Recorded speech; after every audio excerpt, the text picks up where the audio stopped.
எப்படி எங்களை கேட்காம வந்து மக்களால் தேர்ந்தெடுக்கிறீங்க, எங்கள்கிட்ட ஆலோசனை வாங்காமல் எப்படி நீங்கள் போகலாம்?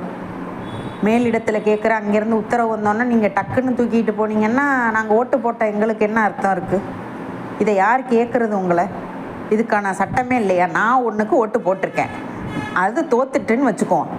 இப்போ நீங்கள் மாறி ஜெயிச்ச பக்கம் போகிறீங்க, எங்ககிட்ட கேட்டிருக்கணும். மக்கள்கிட்ட கேட்காம உங்களுக்கு போகிறதுக்கான ரைட்ஸ் எப்படி கிடைக்கிது? ஓட்டு போட்ட நாங்கள் முட்டாளா? உங்களுக்கு எங்கே சுய லாபமோ அங்கே நீங்கள் மாறிக்கிறதுக்கு அப்புறம் எதுக்கு எங்ககிட்ட வரணும்?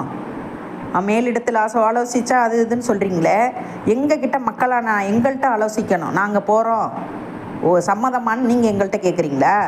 அது எப்படி நீங்களே கலந்து ஆலோசிச்சுக்கிட்டு உங்களுக்கு எங்கே லாபமோ அங்கே போகிற நீங்கள் எதுக்கு எங்கள்கிட்ட ஓட்டு வாங்க வர்றீங்க? உங்கள் மேலிடத்திலே கேட்டு நீங்களே ஓட்டு போட்டுக்க வேண்டியது தானே. மக்களான அடிமுட்டால் நாங்கள் தான்.